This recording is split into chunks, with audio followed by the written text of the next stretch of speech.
중생 리제너레이션. 네. 안녕하세요.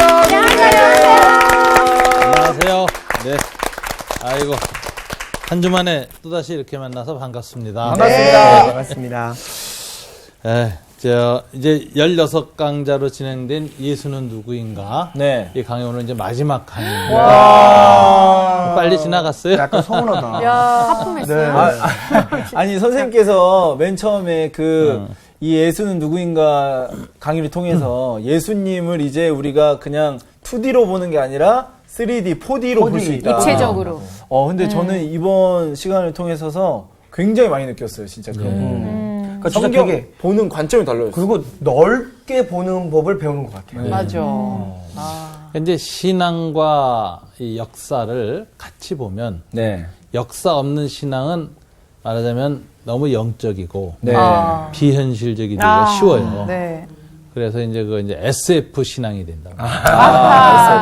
그렇죠. 그래서 종교적 많죠. 때리는 신앙. 그치. 많죠. 현실성이 없는 종교적 환상과 망상 속에서 열심히 예수 믿는 게 돼요.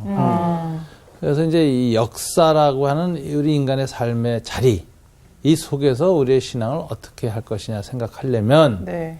예수님도 네. 당시의 역사 속에서 어떻게 입장을 가지셨고 어떤 가르침을 주셨고 네. 어떤 태도를 지니셨는가를 우리가 배우고 네. 그리고 그분을 주와 그리스도로 우리가 영접하고 우리 시대의 역사 속에서 또 어떻게 적용해 나가야 될 것인가.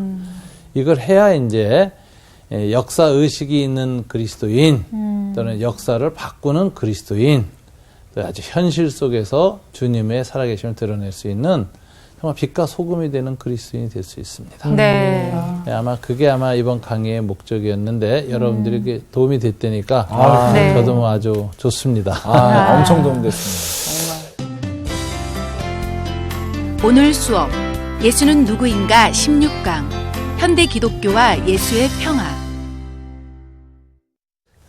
오늘 강의는 이제 지난번에 하고 이번 강의는 둘 다 사도들에게 네. 하나님의 나라가 어떻게 실현되어야 할 것인가 아주 구체적인 적용을 위한 강의였어요. 네. 아마 지난 강의 기억하실 거예요. 사도들이 성령의 충만을 받아 네. 현실 역사의 문제를 극복하고 네. 하나님의 통치를 세속 질서 속에서 실현해 나가야 한다. 네. 그게 성령 충만의 의미다. 네. 이렇게 얘기를 했고 그래서 하나님 나라를 이 땅에 세우는 것, 그 증인이 되는 것이다. 이렇게 얘기를 했어요. 그때 이제 4가지 세상을 변화시키는 방식이 있다. 네. 그래서 네. 그 영어 이니셜 앞자 R. 따서 4가지 R 이렇게 네. 얘기했죠. 네. 기억나시나요? 네. 이 역사라는 건 인간은 혁명의 정당성이 그 순간에 있었지만 네. 칼을 가지고 피 흘리면서 하는 혁명의 결과는 뭐냐? 굉장히 비효율적이고 예. 오히려 본질을 악화시킨다. 타락시킨다. 그래서 기독교 윤리학에서는 이 혁명을 지지하지 않습니다. 네. 그래서 이제 오히려 개혁에 최선의 힘을 다할 것. 이거죠. 그래서 그 4가지 R 제가 이제 다시 한번 이렇게 반복했는데 다 이해가 되시죠? 네. 그래서 이제 우리가 개혁하는 그리스도인이 되어야 합니다. 항상. 그래서 성령의 능력으로 용서와 화해와 사랑으로 상대방을 감동시키고 네. 동의시켜서 공동체적인 합의를 만들어서 점진적이고 절차를 밟아서 평화롭게 선을 향하여 세상을 바꾸자. 네. 주님 오실 때까지. 이 개혁이 마지막까지 성공해서 주님 오시기 직전에 유토피아를 만들 수 있을까요? 없을까요? 여러분 어떻게 생각하세요? 그럼 개혁을 통해서 과연 유토피아가 오냐? 이 땅에 하나님 나라 완전히 실현될까? 예수님이 오셔야. 성경은 안 된다고 얘기해요. 안 될 것 같아요. 요한계시록 보세요. 예. 마지막 종말론의 상황은 악이 성행하는 사람. 네.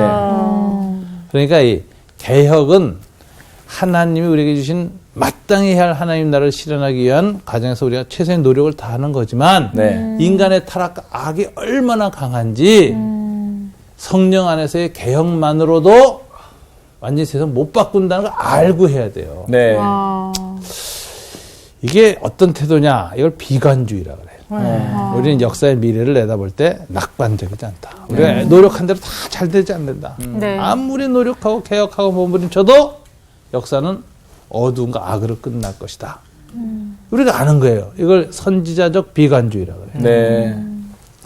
예언자적으로 내다볼 때 우리는 비관주의다. 역사 인류의 미래에 대해서. 네.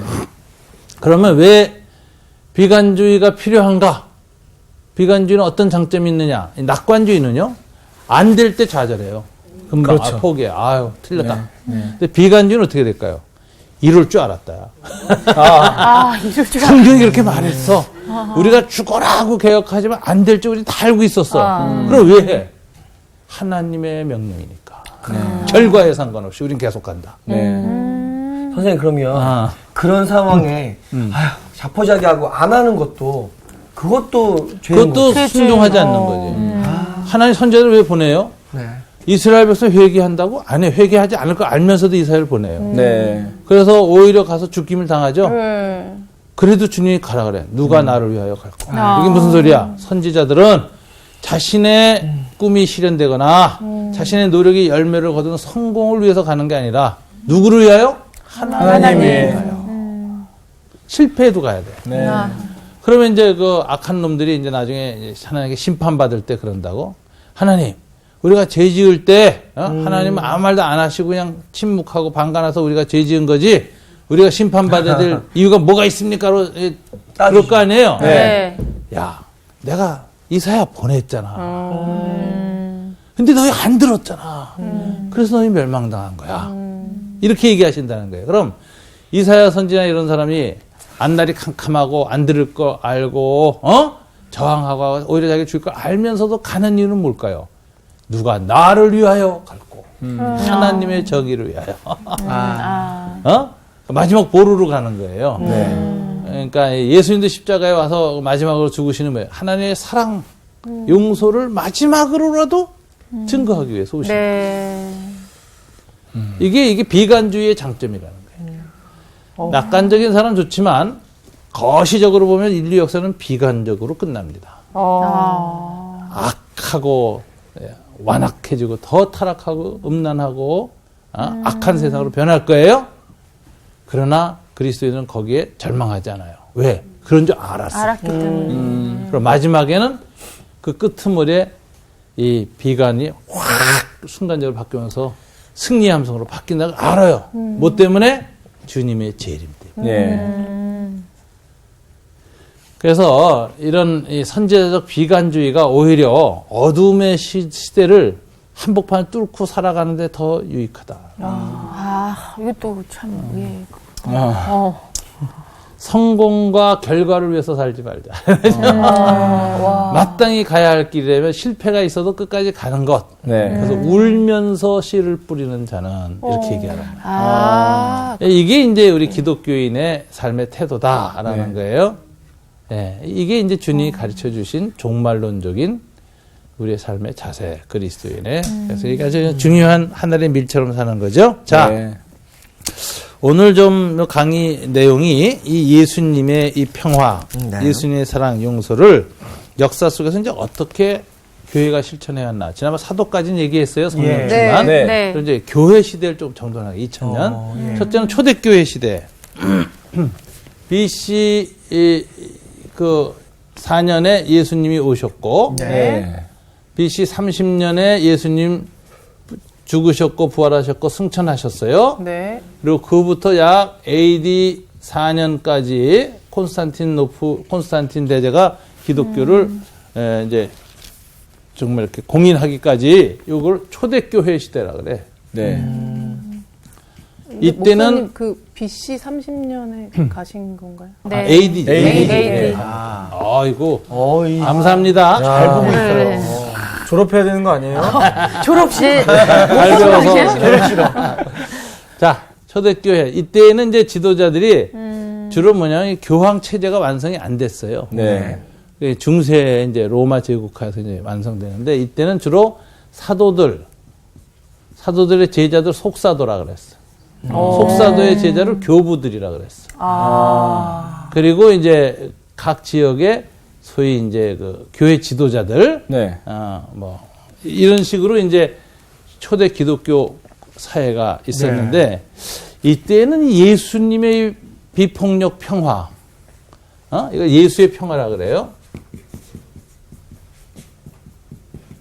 칼로 일어난 칼로 망한다 하면서 주님이 얘기하셨더니 이 샬롬이라고 하는 이 정신을 어떻게 실현했는가 했더니 초대교회는 철저한 비폭력주의라고 그래요. 이걸 평화주의라고 그래요. 평화주의. 평화주의. 영어로는 패시피즘 이렇게 하는데 이 입장은 뭐냐면 절대로 칼 안 된다는 거예요. 그러니까 초대교회 교인들은 로마의 군인에 안 갔어요. 예수의 이름으로 또는 예수를 믿고 나서 철저히 칼을 멀리했어요. 네. 그 내용 조금 제가 설명하겠습니다만 AD 3세기에 교부 터툴린이라는 사람이 있었어요. 네. 로마 교부였는데 이 사람은 누구든지 그리스도인과 동시에 황제가 될 수 없다. 이렇게 얘기했어요. 그리스도와 황제가 될 수 없다. 그래서 교회와 권력의 결합 가능성을 철저히 부인했고 철저히 교회는 세속의 힘, 파워, 권력을 가까이 할 수 없다. 네. 이렇게 했고 오리게는 영토 보호를 위한 로마의 무장투쟁에 그리스도인이 가담하는 것은 생각할 수 없는 것이다. 라고 했어요. 이것을 철저히 평화주의라고 그래요.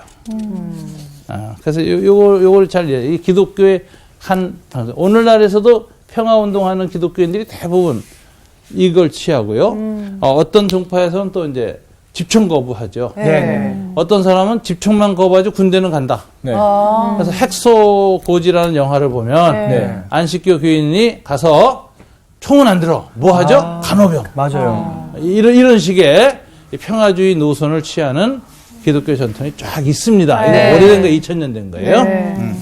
그다음에 이제 조금 관심 있는 게 AD 70년이 로마에서 예루살렘이 멸망당하죠. 네. 예루살렘 함락. 네.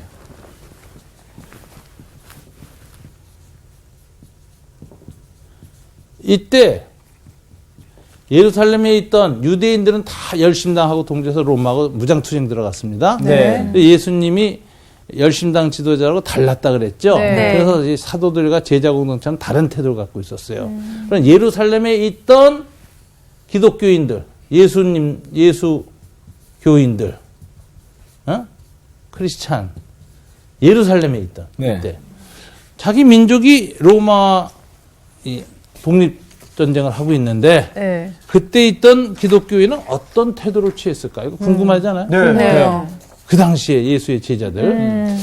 여기에서 역사적 자료가 많지는 않지만 단순히 요건 있습니다. 네, 야고보의 처형 이후 야고보가 예수님의 친동생이었죠. 네. 예루살렘 감독이었어요, 교회. 그리고 베드로나 뭐 이런 12사도는 다 세상으로 이제 땅끝까지 가가지고 예루살렘 교회는 이제 야고보가 지도하고 있었는데 네. 야고보가 이제 순교당합니다. 그러자 누가 이어받았느냐? 놀랍게도 친족이 이어받아요. 그래서 예수님의 친척 사촌동생격인 클로바스의 아들 시몬이 그 다음 지도자가 됩니다. 그래서 예루살렘 교회의 수장인데요. 근데 이 사람들은 무슨 생각을 했느냐? 예수님의 말씀을 기억했어요. 마태복음 24장 15절에 보면 예수님이 감난산 강에서 가증한 것이 거룩한 것을 보거든 도망가라 하고 가르쳤어요. 종말의 시작이다. 네. 예루살렘의 종말의 시작도 가증한 것이 성전이 있는 성산에 쓰게 되는 것은 종말의 시작이고 무서운 하나님의 징벌과 파멸이 오니 도망가라.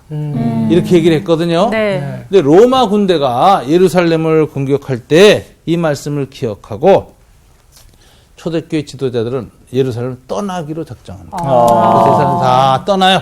예루살렘을. 그래서 AD 70년에는 예루살렘 시내에 기독교인들이 없어요.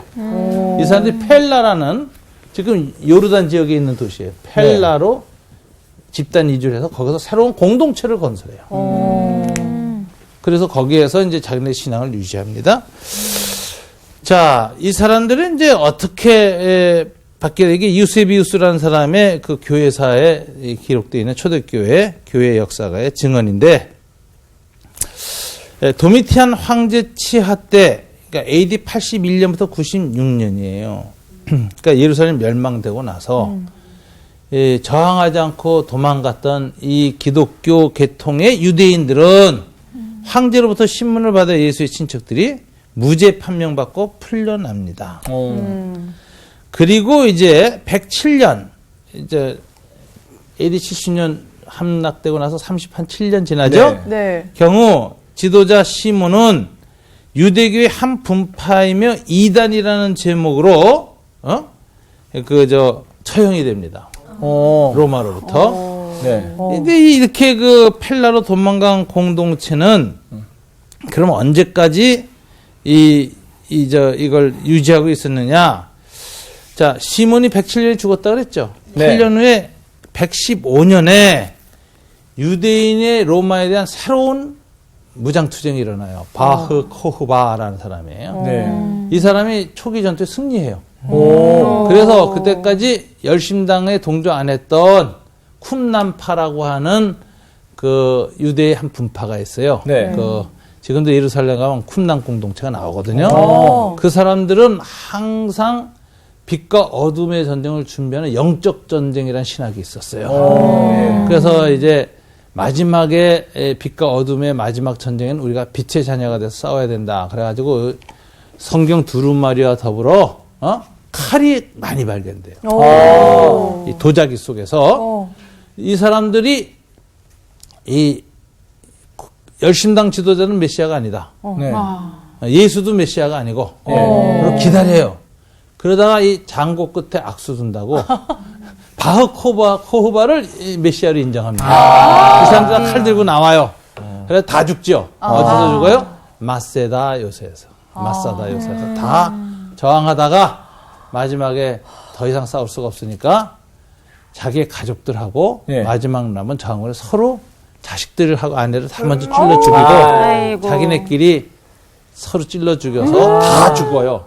절대로 로마의 손에 복속할 수 없다. 이게 이제 유명한 마사다 전투라는 거죠.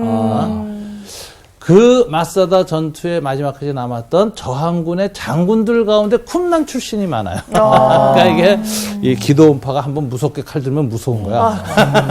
막판에 딱 칼 들고 나오면 기도 많이 했기 때문에 사생결단으로 그러면 쿰람 공동체는 지금도 조금 그런 성향이 사라졌죠. 이제 없어진 공존파죠. 자, 이렇게 돼서 이 AD 115년까지 이 코바의 항거라든가 이런 거 연관돼 있었는데 코바의 항건 때 예루살렘에 있는 기독교 공동체 어떻게 됐을까요? 아까 이제 무죄 판명 받고 다시 예루살렘 돌아와요. 펠라에서. 네. 그런데 이미 돌아온 예루살렘에서 이제 바흐 코바가 다시 항쟁을 일으켰잖아요. 네. 그랬을 때 이 바흐 코바 같은 사람들은 이 기독교를 굉장히 핍박했어요. 네. 자기네들하고 같이 보조도 안 취하고 같이 싸움도 안 한다고. 그래서 이 예루살렘 기독교 공동체는 다시 예루살렘에 머물 수가 없게 됩니다. 그래서 이제 다시 시리아 지방으로 도망가요. 그게 네. 4세기까지 도망가요. 시리아. 그래서 이제 예루살렘에서 펠라로 갔다가 시리아. 지금 시리아 내전하고 있는 거기. 네. 글로 이제 가서 남는데 이 사람들을 뭐라고 부르냐면 역사 속에서는 나자렛파라 그래요. 나자렛. 나자렛 예수가 메시아고 하나님의 아들이다라고 신앙 고백을 제대로 해요. 근데 이 사람들이 조금 특징이 있어요. 플러스 더서 경건한 삶을 위해서는 율법을 지켜야 된다. 율법 준수. 이건 이단이라고 볼 수는 없는데 네. 율법주의적 기독교예요. 율법주의적? 지금이랑 좀 비슷하지 않나요? 야, 우리나라에도 그런 보수적인 성향을 굉장히 가지고 보수인데 율법을 아주 철저히 지키는. 네. 철저히. 근데 유대인들이니까 네. 이해가 가요. 네. 그래서 이제 이 사람들은 그 이단이라고 보진 않고 유대교적 특성을 강하게 지닌 기독교 분파로 봅니다. 네. 그런데 다른 이단이 나와요. 에비온파라는 게 초대교 이단이 나와요. 에비온. 이 에비온이라는 사람이 이제 시작했는데 네. 히브리어로 에비온은 가난한 자라는 뜻이에요. 네. 이 사람들은 예수 그리스도의 신성을 부정해요. 메시아는 하나님이라고 인정 안 해요. 그리고 율법을 엄격히 지킨 랍비, 철저 랍비로 이해해요. 그래서 에비온파는 초대 기독교의 첫 유대주의 이단이 됩니다. 그러네요. 자, 비극이죠? 예수님의 친동생, 야고보가, 네. 야고보서도 공부하잖아요? 네. 예, 거기에 제자들이 네. 마지막에는 역사의 흐름 속에서 이단으로 불렀더라. 어머, 안타깝다, 진짜. 이게 이제 예루살렘 공동체가 역사 속에서 어떻게 무너져 갔는가 하는 걸 볼 수 있죠. 세상에 아. 야고보한테 배운 사실 그 진짜 교회사에 이 자료들이 많이 안 나와요. 저는 요것만 열심히 찾아서 정돈을 해서 여러분한테 이제 간단하게 이렇게 이야, 알려드린 거예요. 귀한 칠판이다. 네, 저도 초대교회는 못 배웠어요, 대부분 그렇다면 이 유대인 중심이 아니라 이방인 중심이었죠. 바울의 성교에서 네. 여기에 이제 정통성이 넘어간 거예요. 여기는 평화주의라는 입장을 택했다 하는 거. 네. 그래서 집총 거부한 거죠. 네. 솔직히 말하자면 절대로 칼을 안 들었습니다. 그런데 기독교 이름으로 칼을 드는 것을 정당화시킨 신학이 하나 나와요. 평화주의하고 반대되는 거예요. 네. 이걸 정당 정쟁론 그래요. 정당 정쟁. 주창자는 시작은 누구냐? 어거스틴. 예. 그리고 16세기 켈빈도 저 입장을 택한다. 이게 무슨 소리냐면 기독교 공동체가 AD 4세기, 5세기 지나서 콘스탄틴에 의해서 정당한 정교를 인정받고 나서 수많은 기독교 인사들이 이제 로마의 귀족들이 예수를 믿어요. 네. 황제도 예수 믿고 네. 귀족도 예수 믿고. 그래서 로마 전체가 다 기독교 국가가 돼. 네. 이게 콘스탄틴 체제라는 거고. 네. 네. 그래서 기독교는 더 이상 그 사회의 마이너가 아니라 메이저 주류 종교가 돼요. 네. 지배자들의 종교가 돼요. 그럼 이 사람들은 국가에 갈리고 고위 황제고 그 국가를 지켜야 할 책임이 있는 관리들이에요. 네. 그리고 신앙이냐 경건한. 이 사람들은 이걸 지키기 위해서는 뭘 써야 돼? 힘을 써야 돼. 네. 정당한 힘. 힘, 파워, 권력을 써야 돼요. 또는 무력도 있어. 칼도 갖고 있어. 그죠? 칼의 권세. 도둑놈도 잡아야 되고 강도도 잡아야 되고 치안도 유지해야 되고. 근데 더 나아가서 하나님은 이방인들이나 네. 악한 놈들이 침공해 올 때, 네. 전쟁 쳐들어올 때, 왼밤을 저는 오른밤을 내밀라는 말씀을 문자적으로 적용해서, 네. 일본군이 부산을 쳐들어오면 한양까지 내주면 되나? 그렇게 적용은 안 되는 거예요. 네. 그럴 때 이 어거스틴이나 이런 사람들은 이 국제 사회에도 하나님의 정의가 있다 이거예요. 네. 그래서 다른 나라가 강도처럼 쳐들어오면 어떻게 해야 되죠? 일단 지켜야 돼. 방어 전쟁은 정당한 전쟁이야. 방어 전쟁. 침략 전쟁이 아니고 그 다음에 상대방의 무력을 뺏어서 그 짓을 못하게 무력화시켜야 돼. 그리고 그들에게 교화시켜서 하나님의 백성으로 만들어야 돼. 이런 거 하려면 어떻게 해야 돼요? 정당한 힘을 바로 사용해야 돼. 네. 힘이 없으면 안 돼. 네. 그래서 정당 전쟁론이라는 게 나와요. 야. 이 입장에 따르면 기독교인이 검사, 판사, 경찰, 군인 되는 거 다 인정돼야 안 돼요? 되겠죠. 인정되죠. 다 돼요. 네. 정당한 힘을 사용하는 것. 네. 그래서 기독교인이 살인범죄 전사한테 땅땅땅 해서 무기징역 50년 이런 식으로 무기징역 50년 이런 식으로 이제 때리고 하는 게 다 국가 공권력을 제대로 사용해서 하나님의 정의를 실현하는 네. 거야. 그러니까 이거는 옳은 거다. 그래서 이 지배하는 폭력이나 저항하는 폭력을 우리가 거절하지만 네. 폭력이 아닌 정당한 힘이 있어요. 요걸 이제 영어로는 바이오런스, 폭력이 아닌 퍼블릭 파워, 공권력 이렇게 하기도 하고 또는 요거는 폭력하고 구분해서 포스라 그래요. F-O-R-C-E 해서 예. 정당한 힘이거든요. 네. 그러니까 폭력과 이 정당한 힘, 그러니까 바이오런스와 포스 사이는 어떤 차이가 있느냐? 네. 바이오런스는 스스로 힘을 통제를 못했어요, 스스로. 네. 그러니까 증오와 힘을 조절 못해서 막 엉망진창이 되는 거예요. 그게 네. 폭력이에요. 근데 힘을 똑같이 갖고 있는데도 그 힘이 폭력으로 변하지 않도록 내부의 질서와 규율이 있어. 네. 군대 같은 경우. 네. 그렇죠? 자, 이렇게 했는데, 이제 문제는 네. 칼빈이나 어거스틴도 이거 정당전에 인정했어요. 그래서 요거에 근거해서 보면 이제 우리나라 독립군들, 네. 우리가 잘 아는 것처럼, 안도마라든가, 오덕순 집사님 같은 경우, 이제 하얼빈 다음 정류장에서 총을 가지고 기다리고 있었죠. 네. 그분들이 이또 히브를 암살한 것을 어떻게 보느냐, 폭력 테러리즘으로 볼 것이냐. 네. 그렇다면 기독교인으로 할 수가 없는 일이죠. 네.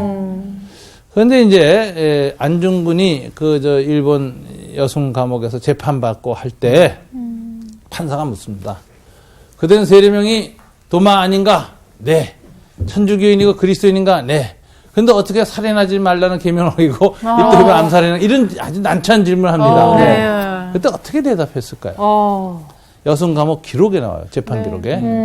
나는 한 사람을 살인한 것이 아니라 대한독립군 사령관으로서 전투 행위를 한 것이요. 이렇게 대답을 해요.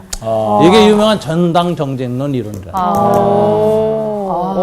정말. 그러니까 이 독립운동가들이 초기 만주에서 했던 그 기독교인들과 이런 항일 무장 투쟁했던 사람들이 단순한 개인의 원한과 보복에서 죽인 게 아니라 침략 전쟁을 막아내는 방어 전쟁으로서 정당한 전쟁이라고 하는 네. 자기 나름대로의 신학과 윤리가 정확하게 있었던 거예요. 네. 이런 게 이제 정당 전쟁론의 한 예입니다. 그 다음에 이제 폭군에 대해서 근대 시민혁명 과정이 이제 요걸 지나고 나서 여기 중세 1500년 가는 거예요. 전당 전쟁론이. 네. AD 아까 4세기부터 15세기까지. 네. 그런 이제 AD 16세기. 네. 여기 시민혁명 시대거든. 네. 민주주의. 오늘 본문이 이제 중요해요. 그러니까 세뮤얼 루더포드라는 사람이 오늘의 그 사무엘 하 5장 본문을 통해서 쓴 유명한 책이 렉스라는 책이에요. 왕과 법. 거기 보면 이렇게 돼 있어요. 사무엘 하 5장에 보면 다윗이 어렸을 때 사무엘한테 기름 부음 받았죠. 네. 네. 그러나 그건 비공식적인 것이었어요. 예. 언제 다시 왕이 되죠? 오늘 사무엘 5장에 보면 먼저는 유대의 헤브론에서 왕이 돼. 근데 네. 스스로 왕이 돼. 그런데 사울과의 북이스라엘 오랜 전쟁 끝에 나중에 북이스라엘 장로들이 스스로 찾아와서 당신이 하나님이 택한 왕이라는 걸 우리 인정합니다. 그래서 장로들이 다 와서 12지파 장로들이 다윗에게 기름을 부어서 왕이 돼. 네. 전에는 선지자가 그냥 기름 부었는데 이제는 백성의 대표가 기름을 부어. 네. 그런데 기름 붓기 전에 뭐를 하느냐? 언약을 세우고 이렇게 돼 있어요. 보세요. 언약을 세우고. 즉 이건 무슨 소리야? 하나님은 자신의 기름 부은 왕을 군주를 세울 때 네. 백성들의 동의를 얻어. 네. 백성들과 법 계약을 체결해. 예. 네. 그리고 법을 하나님 앞에서 지키겠다고 맹세했을 때 왕이 되는 거야. 기름 부은 백성들의 대표의 손으로. 네. 그러면 이 군주는 뭐냐? 백성들의 동의 과정을 거쳐서 왕이 되고. 그 왕권 행사도 백성들과 합의인 언약에 따라 행한다는 것이 성경에 나오는 거룩한 하나님 나라의 왕정체제다. 네. 굉장히 독특한 사상이었죠. 네. 근데 이걸 반대하는 게 그 당시에 왕권 신수설. 짐이 곧 왕이다. 이게 폭군 이론이죠. 그러니까 짐이 어떻게 직접 정말 왕이고 하나님이 왕권을 이 왕의 권세를 한 개인의 인격 위에 그냥 무자비하게 줬느냐? 이게 폭군 이론이거든. 네. 아니다. 언약을 통해서 백성의 대표를 통하여 지도자를 세운다. 그러니까 백성의 대표의 동의를 못 얻고 네. 백성들과 맺은 법 계약을 안 지키는 왕은 순종해야 되나 안 해야 되나? 안 해야 된다. 루더포드는 그는 더 이상 하나님의 거룩한 임금이 아니다. 사악한 욕망에 사로잡힌 폭군일 뿐이다. 네. 이렇게 주장해요. 그래서 이 폭군을 물리쳐야 된다. 이게 시민혁명의 시작이에요. 그렇구나. 그래서 프랑스 대혁명이나 네. 온갖 민주주의 혁명 있죠. 미국 독립전쟁도 그 시민혁명이거든요. 네. 영국의 왕이 식민지 국가의 아메리카에 대해서 식민지 의회와 맺은 법계약을 무시하고 관세를 엄청나게 받고 그 보스턴 차 사건 이런 거예요. 네. 그러니까 식민지의 자유와 독립과 법계약을 위해서 왕에게 법을 지켜라. 그랬더니 안 지켜 군대를 보냈어요. 영국 군을. 네. 네. 그러면 아멘 하고 따를 것이냐? 조지 워싱턴 이런 사람이 다 총칼 들고 일어날 것이냐? 네. 또 독립 전쟁이 시작돼. 네. 그러니까 오늘날 세계 모든 민주주의 국가들은 다 뭐를 거치죠? 시민혁명을 거쳐요. 시민혁명. 네. 우리도 바로 그걸 거치면서 민주주의 국가를 네. 만들고 있는 거예요. 그 모든 기초는 뭐냐면 언약. 하나님 앞에서 백성의 대표들과 왕이 또는 대통령이 세운 언약, 이걸 네. 헌법, 네. 법률에 의한 통치라는 거죠. 이게 하나님의 통치를 대항하는 거예요. 근데 이걸 어기면 어떤 왕이든 어떤 대통령이든 더 이상 하나님의 통치자가 아니야. 네. 그래서 그거는 거부될 수 있는 거예요. 그래서 이게 시민혁명과 저항권 운동이 일어나는 거예요. 이게 네. 이제 16세기부터 20세기까지 오늘날의 시민 민주주의 사회를 건설하는 계기였어요. 자, 오늘날 민주주의는 어디에서 시작했죠? 여기서. 기독교 운동. 렉스라는 책을 쓴 세밀 루더포드. 그렇죠. 이 사람들은 다 칼빈, 잔 낙스, 세밀 루더포드, 존 밀턴, 청교도 혁명, 존 락크의 국민 주권설, 알렉산더 해밀턴의 미국 건국이념 다 여기에 속해요. 네. 이 전통을 이어받은 사람입니다. 그래가지고서는 오늘날 세계의 민주주의 국가를 만들었다라는 거예요. 이게 이제 개혁과 혁명으로 네. 개혁을 하다 실패하면 상대방이 먼저 총칼 들고 들어오면 맞서서 정당한 전쟁을 하면서 이 질서를 다시 회복하는, 하나님 나라의 질서를 회복하는 이런 역사가 16세부터 20세기까지 반복됐어요. 자, 이제 결론을 내립니다. 네, 예수님의 이 평화주의라는 것은 역사적으로 여러 가지 형태가 있었습니다. 평화주의 혹은 정당 전쟁. 오늘날 시민사회는 이 거에 근거한 시민혁명 네. 혹은 국민 저항권 사상에 의해서 형성됐어요. 네. 그래서 크리스찬 개인이 시민의 자격으로 저항권을 행사하고 때로는 총 들고 나가는 것도 허락이 돼요. 네. 단 하나. 예수의 이름으로. 교회의 이름으로는 안 돼. 왜? 교회의 이름이나 그리스도 이름으로 존재하는 세상의 유일한 방식은 뭐죠? 평화. 용서, 사랑입니다. 그래서 예수의 제자의 아이덴티티가 강한 사람은 칼 들고 싸우길 거부해요. 네. 미션 영화의 마지막 십자가 들고 나가는 사람들처럼. 네. 그러나 예수를 믿지만 나는 그 방식으로 싸울 수 없다. 난 칼 들고 싸우겠다는 사람은 예수의 이름을 떼어놓고 네. 일반 시민의 자격으로 시민혁명에 참석하는 겁니다. 이런 두 가지 방식이 있어요. 이게 절대 평화주의 패시피즘과 저스트 워, 정당 전쟁의 두 가지 방식은 네. 상호 보완돼요. 예. 자, 정당 정쟁론에 의해서 일어나면은 악한 세력한테 빌미를 줍니다. 우리가 총칼로 한 방 쐈다고 저놈들이 저항하고 또 총 쏘지 않았느냐? 그래서 우리가 탱크도 동하고 헬기를 통해서 막 죽였다. 자기네들의 그 폭력적인 지배를 정당화시킬 수 있어요. 네. 그런데 만일 미션 영화에 나오는 그 신부처럼 순교적 장으로 죽어버리잖아요. 네. 그럼 어떻게 될까? 그럼 또 나쁜 놈들이 다 아니야. 나쁜 놈들 할 그 말이 안에서도 이건 아니다. 없지. 그래요. 전 세계가 그 지배 폭력을 행한 그 세력을 네. 손가락처럼 도덕성이 붕괴돼요. 네. 이런 사람들을 어린 양 이론이라 그래요. 어린 양으로 먼저 희생당함으로써 예. 상대방의 비도덕성과 악함을 온 세계에 드러내고 그 결과 그 핏소리를 들으신 여호와께서 네. 심판하신다. 되게 예수님 닮은 것 같아. 그래서 총칼 들고 싸우는 방식보다 더 역사를 바꾸는데 결정적이다. 네. 그래서 산자의 저항을 통해서 역사가 바뀌는 게 아니라 죽은 자들의 피 흘림을 통해서 역사는 네. 바뀐다. 산자보다 죽은 자가 더 위대하다 이게 주님 앞에서. 왜? 죽어서 하나님께 계속 호소하니까.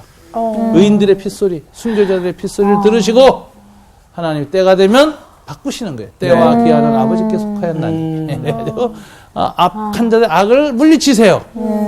그걸 믿음으로 바라보고 아직 캄캄하고 변화가 안 일어날 것 같아도 선제적 비관주의를 가지고 끊임없이 십자가 방식으로 순교적 저항을 해서 네. 죽어가도 이것이 울며 씨를 뿌리는 것이고 역사의 정의가 실현되는 믿음을 갖고 쓰러져 가는 거예요. 네. 그것이 역사를 바꾸는 진정한 힘이었다. 이런 역사관이 있는 거죠. 그래서 우리는 이 두 가지가 다 옳아요. 근데 이 중에서 더 근본적으로 옳은 건 뭘까요? 평화주의. 적이고 요거는 상황에 따라서 정당 전쟁론이 성형이 되죠. 네. 그래서 이제 두 가지 방식이 기독교인의 방식이었다라는 걸 여러분 알 수 있어요. 자, 마무리 한 가지 하겠습니다. 핵 문제는 정당 전쟁의 도구로 쓰여지지 않습니다. 네. 정당 전쟁론이라는 것은 7가지 전제 조건이 있어요. 그냥 일반적인 방식은 안 될 때, 최후의 수단일 때, 그리고 네. 그 중에 하나는 민간인의 희생이 없을 때 이렇게 얘기해요. 핵은 뭐냐면은 상대방도 다 죽이고, 그렇죠. 우리도 다 죽고, 그렇죠. 그 다음에 자연 생태계 다 죽어. 그렇죠. 그렇기 때문에 정당 방어 이론에서 적이 핵을 쏘니 우리도 핵을 쏜다라는 것을 정당화시킬 수가 없어요. 그렇죠. 없죠. 그래서 기독교 윤리에서는 이걸 핵평화주의라고 해요. 핵전쟁 시대에는 우리는 무조건 평화주의. 모든 핵을 거부하는 평화주의 입장을 택한다. 그래서 네. 비핵화. 비핵화. 이건 기독교인의 기본적인 윤리야. 네. 이거 실현해야 돼. 이게 뭐 한반도, 북한하고 남한만 뭐 미국만 비핵화시야. 온 세계가 세계가. 비핵화. 네. 이게 기독교인들의 윤리적 태도예요. 왜 그럴까요? 정당 전쟁의 정당성이 확보되지 않는 유일한 전쟁이 시작된 거예요. 핵전쟁.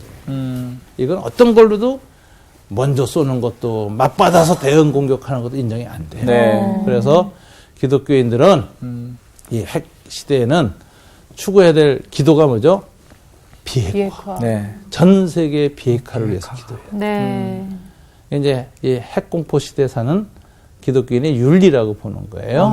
자, 오늘 우리 현대 근대 역사 속에서 예수의 평화는 어떻게 실천되어졌고 어떻게 실현되어 왔는가를 배웠습니다. 네. 오늘날 우리가 사는 이 좋은 시민 민주주의 시대라는 거는 이처럼 예수님의 제자들이 네. 먼저 폭력과 독재에 맞서면서 네. 아주 정교한 사회윤리 이론을 만들고 그걸 실천해 나가면서 어디까지 갈 수 있는가를 보면서 희생하고 해가서 이루어진 복된 체제예요. 네. 순교를 통해서. 이게 아주 굉장한 유산이죠. 네. 그래서 오늘날 근대 현대의 이 시민 민주주의의 유산은 신앙의 결과예요. 네. 그거 진짜 몰랐어요. 여러분 좀 모르죠. 이거 뭐 불교도가 싸운 것도 아니고 맞아요. 이슬람이 싸운 것도 아니고 네. 무슨 무속인들이 싸운 것도 아니고 네. 유럽 역사 속에서는 기독교인들이 선구자를 했습니다. 네. 그리고 그런 전통을 이어받은 교회를 개혁파 교회라 그러는 거죠. 네. 개혁 신학. 그래서 우리가 종교 개혁자들이 다 이 전통에 있었다. 네. 자, 저와 여러분도 이런 자세를 가지고 기독교인이 되는 것에 긍지를 가지세요. 네. 오늘날의 현대 문명, 근대 사회는 다 네. 그리스도인들의 희생과 네. 믿음으로 네. 이루어졌다라는 걸 아시고 이걸 잘 발전시키고 풍성하게 하는 그리스도에 대해서 예수의 평화가 이 땅에 가득하고 주님 오실 때까지 그것을 끝까지 지키는 정말 신앙인들이 일어나기를 주님 이름으로 축원합니다. 아멘. 감사합니다.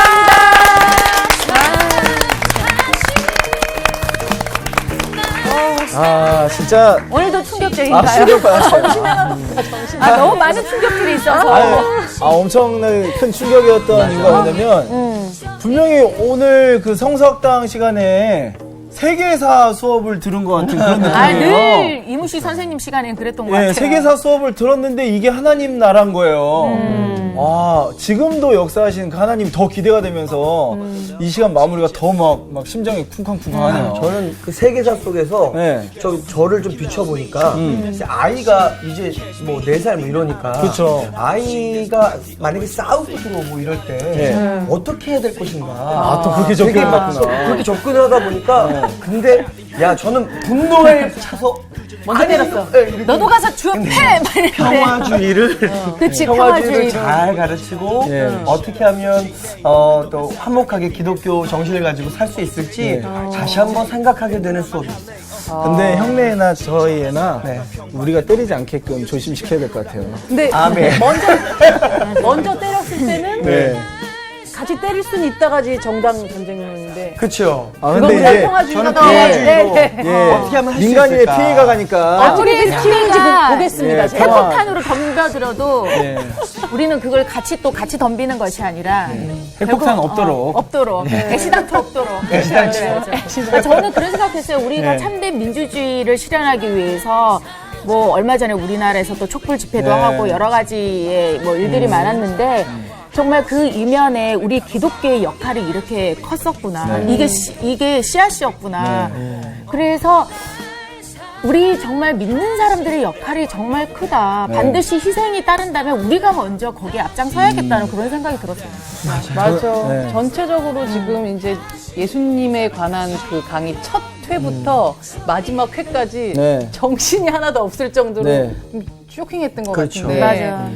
정당하게 꼭 알아야 될 이 지식을 왜 이제서야 배웠으며. 네, 그러니까. 그리고 어떤 모 케이블처럼 한 제방 3방을 그렇지. 1년에 몇 번씩 돌려서 돌려서 이건 돌려봐. 우리의 어떤 필수 과목인 것 같아. 그렇지. 예수님에 맞아요. 대해서. 아, 정말.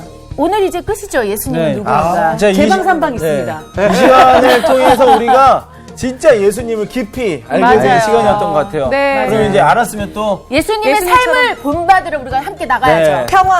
갑시다.